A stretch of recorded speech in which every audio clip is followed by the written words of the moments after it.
बखिया निकाल ले बखिया पे तरीका से बात करो। सब आदमी तो डाल दे बब्बे हम औकात में रहा।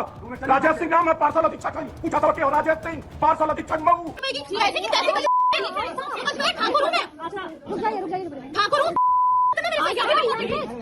मैं हूँ ऋतु त्रिपाठी मिश्रा। मायके से मैं त्रिपाठी हूँ और ससुराल से मैं मिश्रा हूँ। वही ऋतु त्रिपाठी जिनके बारे में सो कॉल्ड ठाकुरगढ़ जो यहाँ पर जिनकी बेइज्जती की गई वो मैं हूँ। जिसके परिवार की इज्जत गई वो मैं हूँ। जिसको गालियां सुनाई गई वो मैं हूँ।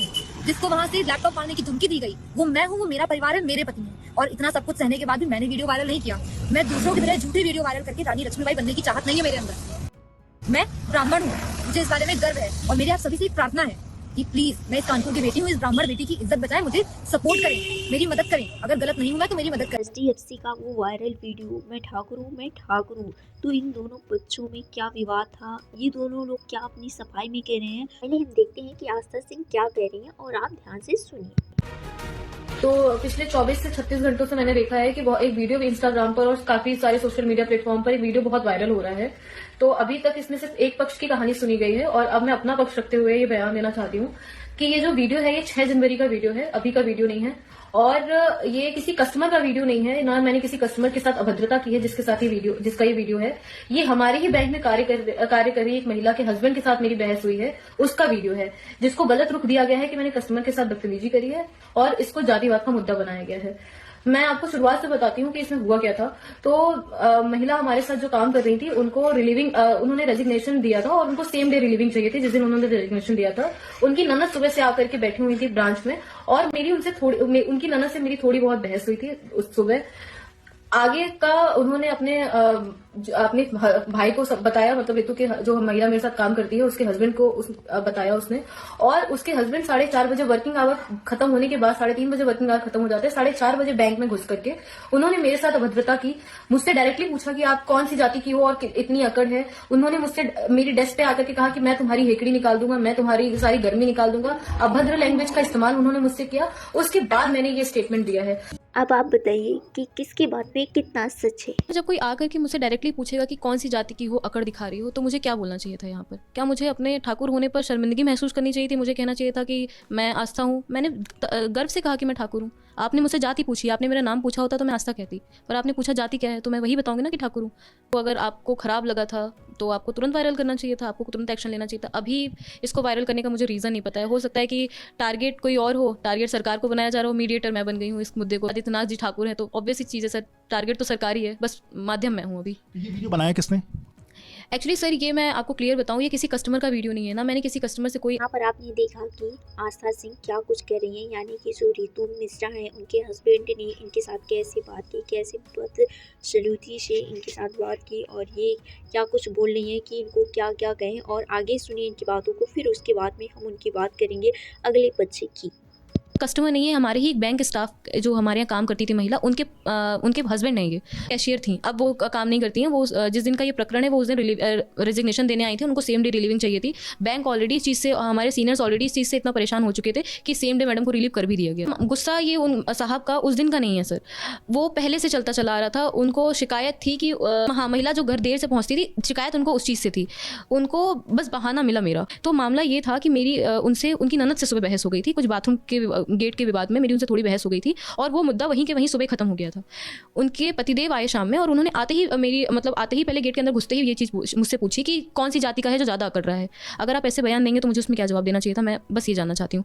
दूसरी चीज़, आ करके मेरी डेस्क पे अगर मुझसे ये बोला जाएगा कि मैं तुम्हारी सारी गर्मी उतार दूंगा, मैं तुम्हारी हेकड़ी खत्म कर दूंगा, मैं प्रेस में हूँ, मैं महिला कांस्टेबल बुलाऊंगा। आप किस बात के लिए? अगर आपको विवाद जानना था तो आप मुझसे पूछते आकर के कि क्या मैटर हुआ था, आपको क्या खराब लगा, आप जानने की कोशिश करते। आप ना कि मुझसे आप एक महिला से इस तरीके से बात करते कि मैं तुम्हारी गर्मी निकाल दूंगा। इस कथन का क्या तथ्य है मुझे ये जानना है। आज भी मैं जानना चाहती हूँ कि आप किस तरीके से मेरी गर्मी निकालने की कोशिश कर रहे हैं। जब मैंने उनसे कहा कि बहुत तमीज से पेश आएगा वरना मैं तमीज सिखा दूंगी आपको, तो उन्होंने कहा तू मुझे तमीज सिखाएगी? आप जिस तरीके से, ये पूरा वीडियो क्लिप बैंक में मौजूद है। मैं चाहती हूँ कि ये मामला पूरा सामने आए। अगर मैं गलत हूँ तो मुझे सजा मिलनी चाहिए और जो भी गलत है उसको सजा मिलनी चाहिए। मैं चाहती हूँ इस मामले की निष्पक्ष रूप से जांच होनी चाहिए। जब शाम में ये मामला हुआ तो हम बैठ करके बैंक में चाय पी रहे थे सर, 4:30 बजे की बात है, 6 जनवरी की। तो हम 4-4:15 बजे की बात, तो हम बैठ करके चाय पी रहे थे, हमें पता भी नहीं था। बाद में जब ये सारा मामला हुआ तो मुझे कुछ लोगों ने बताया कि मुझे पता था ये चीज़ होगी, क्योंकि आज लास्ट वर्किंग था और वो बिना तमाशा काटे वो इंसान जाता ही नहीं। ऑल्दो उसकी हमारी ब्रांच में उसकी सारे सीनियर से पहले लड़ाइयाँ हो चुकी हैं। उनके पति की हमारी ब्रांच में सबसे लड़ाइयाँ हो चुकी हैं, BM से, ऑथराइजर से, इवन हमारे क्लस्टर हेड से, बहुत रिस्पेक्टेड पर्सन है वो, हमारे क्लस्टर हेड से। और इवन बहुत छोटी सी चीज़ है, हमारे बैंक जो ऑफिस बॉय होते हैं उससे तक लड़ चुके थे वो। मैं किसी के पर्सनल विवाद में नहीं जाऊंगी, पर हम सब जानते थे बैंक में कि ऋतु थोड़ा डिस्टर्ब रहती है अपने फैमिली से। वो मोस्ट ऑफ द टाइम वो कॉल पर रहती थी, मोस्ट ऑफ द टाइम वो रोती भी रहती थी, अपने पति से परेशान रहती थी, पर मैं उस चीज़ में बिल्कुल नहीं जाना चाहती हूँ। उन्होंने मेरे साथ गलत किया, मैंने उसका जवाब दिया। मैं बस इतना जानती हूँ, मेरे साथ गलत किया उन्होंने, जिसका पलटवार मुझे देना पड़ा। मेरी मजबूरी थी। आप कोई बोल रहा है कि पुलिस से संपर्क, क्या अगर आपको कोई एक तमाचा मार करके जाएगा तो आप इंतजार करोगे कि मैं पहले पुलिस को बुलाऊं? आप अपनी जवाबी कार्रवाई तो करनी चाहोगे ना। मैं फीमेल हूँ, शायद इसलिए ये चीज़ें इतनी हीटअप हो रही हैं कि अरे एक फीमेल ने कैसे ये कर दिया, एक फीमेल के अंदर कैसे इतनी हिम्मत आ सकती है कि वो लैपटॉप उठा ले और अपशब्द बोल दे। यहीं पर अगर कोई मेल स्टाफ ये चीज़ करता ना तो ये जस्टिफाई हो जाता। मैं तो फिर भी बीइंग अ फीमेल एक वर्बल कम्युनिकेशन के बाद चुप हो गई। कोई और एम्प्लॉय मेरी जगह मेल एम्प्लॉय होता, ले जाकर के बाहर उसको पीटता। जिस तरीके से उसने व्यवहार किया था वो अभद्र था सर। एक भरे बैंक में आप किसी लड़की को कह रहे हो कि तू मुझे तमीज सिखाएगी, आप तू तड़क करके बात करो, तो आप सामने वाली महिला से क्या एक्सपेक्ट करते हो कि वो आरती का थाली लेकर के आपकी पूजा करेगी कि सर आप हम, और आप कस्टमर भी नहीं है, आप एक एम्प्लॉय के हस्बैंड हैं, आप ऑफिस टाइमिंग के बाद आ रहे हैं, 4:30 बजे आप बैंक में घुस करके ये धमकी दे रहे हैं, तो कोई कैसे बर्दाश्त करेगा। टोन होता है बात करने का, वो टोन मुझे उनका जवाब जो आया वो टोन मुझे सही नहीं लगा था। तो मैंने बहुत डिसेंटली तरीके से मैंने उनको बाहर निकल के बोला कि आप, मेरा नाम आस्था है, आप मुझसे आस्था कह करके बात करें या मैडम या मैम कह करके बात करें। आप मुझसे ये स्टेटमेंट जो आप दे रहे हो, ये गलत स्टेटमेंट आपने दिया है कि बहन गेट लॉक कर लिया करो। मैं भी एक जगह काम करती हूँ, आप मुझे जैसे अपनी भाभी को ट्रीट करती हैं मुझे ट्रीट करने की कोशिश मत करिएगा। बीइंग अ बैंक एम्प्लॉय, मैं बैंक की जॉब कर रही हूँ, मैं किसी पर्सन की जॉब नहीं कर रही हूँ सर। मैं जानती हूँ मैं पब्लिक की सेवा के लिए बैठी हूँ, मुझे सबके लिए रिस्पेक्टफुल होना पड़ेगा, मेरी जिम्मेदारी है, पर अपने स्वाभिमान को बचाना मेरी पहली जिम्मेदारी है सर। ये पूरा प्रकरण हुआ था तो उस समय मेरे ब्रांच में नहीं थे, और शायद इसीलिए ये मामला इतना बढ़ा क्योंकि मेरे ब्रांच हेड बहुत सेंसिबल पर्सन है। अगर वो ब्रांच में होते तो वो सारी चीज़ें हैंडल कर लेते, इतनी नौबत नहीं आती। आप सोचिए सर, 6 जनवरी का वीडियो है जो कि 8 फरवरी को वीडियो वायरल किया गया, तो उसका मोटिव क्या हो सकता है? क्योंकि जो भी गिल्टी है उसको सजा मिलनी चाहिए। मतलब सजा नहीं, आप एक तरीके से आपने एक औरत के प्रति अगर आपने उसको डिफेम किया है, तो आपको भी पता है जिस तरीके से सोशल मीडिया पर वायरल हो रहा है, लोग गलत कमेंट कर रहे हैं, कोई कह रहा है रेप कर दो इसका, कोई कुछ कह रहा है। कल की डेट में अगर मेरे साथ कुछ गलत हो जाता है तो उसका जिम्मेदार कौन होगा? आपने तो अपना एक 43 सेकंड का वीडियो क्लिप डाल करके आपने अपना पक्ष रख दिया, पर क्या आपने मेरी बात जानने की कोशिश करी? आप जब उस वीडियो को स्टार्टिंग में देखेंगे तो उसमें एक व्यक्ति कुछ कहते कहते चुप हो जाता है और उसके बाद ये वीडियो वायरल कर दी जाती है, उसके बाद की क्लिप डाली जाती है, तो इसका जिम्मेदार कौन है? लीगल एक्शन होना क्या जरूरी नहीं है? इसमें जाति कास्ट का मुद्दा ही नहीं है सर। आपने सुना कि आस्था सिंह ने क्या कुछ बताया कि एक छोटी सी बात को लेकर इतना बड़ा झगड़ा हो चुका है, यानी कि इनकी जो ऋतु मिश्रा थी, इनकी ननद से थोड़ा बहुत बहस हो गया था, वो भी बाथरूम से लेकर, और कुछ नहीं था। और ये मामला कहाँ से कहाँ तक चला गया और इसको इन्होंने बताया और कैसे प्रस्तुत किया। अब हम आगे बात करेंगे ऋतु मिश्रा के बारे में कि ये क्या कुछ बता रही हैं। तो नमस्कार, राधे राधे आप सभी को। जिस बारे में ये इल्ज़ाम लगा रही हैं और जो कहा जा रहा है, जो वीडियो वायरल हुआ है वो बिल्कुल सच है, कुछ आधा अधूरा या ऐसा नहीं है। हाँ, ये ज़रूर मैं मानती हूँ कि आगे पीछे का है। उस दिन मैं सुबह वहाँ पर रिज़ाइन देने के लिए गई थी अपने ऑफिस में। मैं वहाँ पर मैं HDFC बैंक में पिछले 5 साल से काम कर रही हूँ। वहाँ पर मैंने केवल रिज़ाइन देने के लिए गई थी 6 जनवरी को सुबह 9 बजे मैं वहाँ पहुँच गई थी। मैं अपनी नंद के साथ गई थी। 10 साढ़े 10 बजे के आसपास की बात है। मेरी नंद को वॉशरूम जाना था, वो वहाँ पर गई हैं। आस्था मैडम अंदर थी वॉशरूम में, उन्होंने डोर लॉक नहीं किया था। मेरी नंद ने ये बोला कि जब उन्होंने दरवाज़ा ओपन किया, अंदर से आवाज़ आई कि भाई जो भी हो बाहर रहना। मेरी नंद ने ये रिप्लाई किया कि बहन लॉक कर लेती, क्या बहन बोलना गाली है? जो उनको ये बात इतनी बुरी लग गई वो उस चीज़ का बदला शाम तक लेती रह गई। उन्होंने इस बारे में ये बोला कि मैं बहन नहीं हूँ तुम्हारी, मैं मैम हूँ, तुम अपना नंद भाभी का रिश्ता अपना वहाँ पर जाकर के रखना, अपने घर पे रखना। तुम गलत तरीके से बात कर रही हो, उंगली दिखा करके बात करने का मतलब टोटल बेइज्जती करने वाली बात। और ये भी वहाँ के CCTV फुटेज में रिकॉर्डेड है, जो वहाँ पे वॉशरूम के बाहर तो एक कैमरा लगा है वहाँ पर। मैं अपने कैश काउंटर से निकल करके गई वहाँ पर पूछने के लिए कि क्या हो गया है, क्या बात है। तो आस्था ने मुझे सेम चीज़ मुझे भी जवाब दिया कि ये तुम्हारी नंद है, तो अपना नंद भाभी का रिश्ता अपने घर में रखो, यहाँ दिखाने की जरूरत नहीं है। जबकि मेरा ऐसा उनसे कोई ऐसा विवाद नहीं था, कुछ भी नहीं था। फिर भी और वगैरह होती, मुझे वो सब करना था। अपने कैश काउंटर में चीज़ें देख रही थी, मैंने पूरा दिन नोटिस किया। मेरी जो नंद है वो सामने वहाँ पर बैठी हुई थी, जो कस्टमर चेयर्स होती हैं वहाँ पर बैठी थी। आस्था मैडम वहाँ पर पूरा दिन उनको देख करके, जैसे टॉन्ट करने का होता है देखने का, मैं अपने लेवल के लोगों से बात करती हूँ, ये लोग कैसे यहाँ पर आ जाते हैं, कैसे कैसे लोग ब्रांच में आ जाते हैं, भाई बाहर निकालो इनको यहाँ से। क्या ब्रांच उनकी ही है केवल? जब ब्रांच पे केवल उन्हीं की जानकारी के लोग रह सकते हैं। हम लोगों ने कुछ नहीं बोला, हमें अवॉइड करना था, हमको कोई लड़ाई झगड़ा कोई बहस नहीं करनी थी वहाँ पर। जब शाम को 3:30 बजने वाले थे, उसके बाद जब और टाइम होने लगा, मुझे देर हो रहा था, मेरा फास्ट था, सुबह से मैं और मेनन दोनों लोग बिना कुछ खाए पिए वहाँ पर थे। हम लोगों ने ये बोला कि भाई, मैंने तब अपने हस्बैंड को कॉल करके वहाँ बुलाया कि आप आ जाइए, मुझे लेट हो रहा है। जब मेरे हस्बैंड आए, मैंने उनको सारी चीज़ें बताई कि ऐसी ऐसी चीज़ें हुई हैं। मेरे हस्बैंड वहाँ पर आए, इन्होंने अपनी बहन से पूछा, ना कि आस्था मैडम से, इन्होंने अपनी बहन से पूछा कि क्या हो गया है, क्या बात हो गई थी, और अगर कोई दिक्कत थी तुम्हारे साथ तो तुमको 100 नंबर पुलिस को बुलाना चाहिए था। उन्होंने ये बोला, और मेरे ख्याल से कुछ गलत नहीं था। इन्होंने अपनी बहन से बोला, साथ में एक एम्प्लॉय और है शिवम जी, उनसे पूछा कि भाई क्या बात हो गई, क्या हुआ था यहाँ। इस बारे में इन दोनों लोगों ने जवाब नहीं दिया। आस्था मैडम अपने डेस्क से उठ करके आती हैं, वो यहाँ पर ये बोलती हैं कि मैंने बोला था बता तू मेरा क्या कर लेगा। यहीं से शुरुआत हुई है इस अभद्रता की। और आप ये बात सोच सकते हैं और जनता भी जो देख रही है इसको वो पूछ सकती है, एक्सपीरियंस वो अंदाजा लगा सकती है कि अभद्र व्यवहार की शुरुआत किसने की है। और ये सारी चीज़ें मैं फिर बोल रही हूँ, सारी चीज़ें वहाँ के सीसीटीवी फुटेज में रिकॉर्डेड हैं। मैं कुछ भी अलग से नहीं बोल रही हूँ, मैं कुछ भी ऐड नहीं कर रही हूँ। और जैसा वो एक इल्ज़ाम लगा रही हैं कि मेरे हस्बैंड ने पहले उनसे आकर के उनके डेस्क पे आकर के उनसे उनका जाति पूछी है, उनको ये बोला है कि मैं उनकी गर्मी और हेकड़े निकाल दूंगा, इस तरह के कोई भी शब्द मेरे हस्बैंड के द्वारा वहाँ पर यूज़ नहीं किए गए हैं। ना वायरल वीडियोज़ में ये कहीं पर भी दिख रहा है और ना उस कहीं सीसीटीवी फुटेज में आ सकता है। मैं इस बात की गारंटी दे सकती हूँ। आप सुन रहे हैं कि रितु मिश्रा क्या कह रही हैं, यानी कि आस्था सिंह ने इनकी ननद को क्या बोला और कैसी कैसी अभद्र बातें दोनों पक्ष में हुई हैं। कहीं ना कहीं वो बातें दोनों लोग बोल रहे हैं, लेकिन थोड़ा बहुत मामला इधर का उधर कर दे रहे हैं। और वो मामला क्या है और इसे कैसे देखा जा सकता है, तो इसे भाई सीसीटीवी कैमरे से देखा जा सकता है। जैसे कि मेरी बहन ने मुझको फ़ोन किया, सुबह से उसको बेइज्जती का सामना करना पड़ रहा था। एक जलील होता है ना कि भाई बनी सी बात है, कोई भी भाई अपनी बहन को जलील होने नहीं देख सकता। दूसरी चीज़ ये, हम जैसे ही पहुँचे हमने अपनी बहन से पूछा कि क्या बात है, तो मेरी बहन ने रोते हुए कहा भैया ऐसी बात है, बेइज्जती कर रही है। अच्छा, हमने कहा भाई कोई बात नहीं, आपको 100 नंबर मिलाना चाहिए, महिला कांस्टेबल आती और उनको इसका सबक मिलता। तो उसके बाद मैंने शिवम से, वो जो एम्प्लॉय है उनका नाम है शायद शिवम नाम है, मैंने उनसे पूछा, मैंने भाई क्या बात हो गई। तो उसमें जब तक मैंने पूछा ही नहीं आस्था से क्या बात, मैंने शिवम से पूछा। आस्था ने डायरेक्टली बोला हाँ बोल। मैंने बोला तू क्या कर लेगा, बता तू कर क्या लेगा। उसके बाद से ये वीडियो जो आप लोग देख रहे हैं ये पूरा है। और उसके बाद ब्रांच मैनेजर सुमित सिंह और दीपक क्लस्टर जो कि 14 ब्रांचों के हेड हैं, वो अपने कैबिन में बैठे रहे, वो उठ के नहीं आए कि आपके मतलब एम्प्लॉय, और मैं वहाँ का कस्टमर भी हूँ, मैं अकाउंट नंबर भी दिखा सकता हूँ उस वहाँ का। जब इनके साथ अब बता हो रही थी तो मैंने यही सोचा था कि अभी इस बैंक में मैं अपना अकाउंट नहीं चलाऊँगा। मैं इस पर्पज़ से भी वहाँ गया था। और अगर आपसे कोई भी लेडीज़ होगी, अगर आपसे लगातार वो बदतमीजी करेगी तो आप ज़्यादा क्या कहेंगे। बस हमने सिर्फ इतना कहा था कि हाँ भैया देखो अकड़ कितनी है। उन्हीं के स्टाफ से मैंने कहा था भैया अकड़ कितनी है, जो सच है वही सामने, और सीसीटीवी फुटेज जरूर निकालें। मेरी मुख्यमंत्री आदित्यनाथ योगी नाथ जी से जरूर रिक्वेस्ट है कि ये सीसीटीवी फुटेज निकालें और मुझे न्याय दें।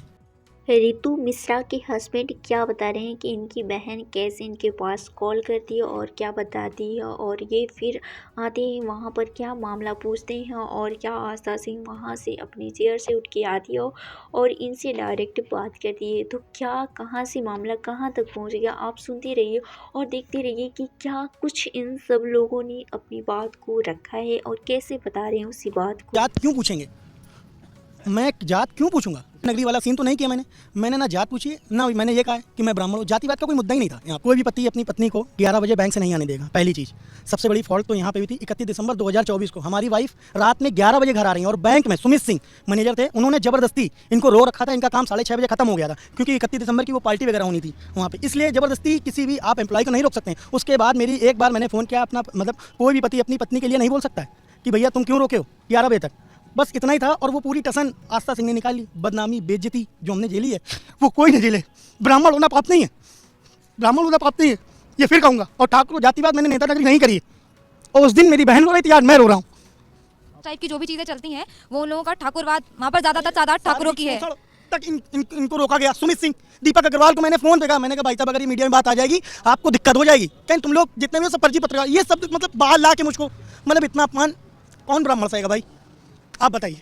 और फिर उसके बाद वो वीडियो में कह रही है मैडम कि ठाकुर हूँ मैं और मुझे गर्व है इस बात का। तो मैं भी कहती हूँ मैं ब्राह्मण हूँ, मुझे गर्व है इस बात पर। कोई गलती नहीं है ब्राह्मण होना, ये मैं सबके सामने बोल सकती हूँ। आपको क्या लगता है कि कौन सच बोल रहा है कौन नहीं, आप क्या समझ सकते हैं इस वीडियो को देखने के बाद। इसीलिए मैं इन दोनों वीडियो को साथ में रखूँ कि आपका क्या जवाब होता है इस वीडियो को देखने के बाद। नीचे ज़रूर कमेंट में बताइए कि आपका क्या राय है। और रही बात इसके लिए कि वो जिन चीज़ों का इल्ज़ाम लगा रही सरासर गलत है, किसी पर बेबुनियाद इल्ज़ाम लगाना बिल्कुल गलत है। वो जो कह रही है, जैसा कि आपने मुझसे पूछा कि ये वहाँ पर आकर के बोलते थे, कोई सीन क्रिएट नहीं करते थे। आप लोग खुद एक बात बताओ, अगर किसी वाइफ का, कोई औरत का अगर 6:30 बजे का टाइम है ब्रांच से निकलने का, उसको अगर डेली 8-9 बज रहा है तो किसका हस्बैंड नहीं बोलेगा, और अगर बोल रहा है तो क्या वो गलत कर रहा है?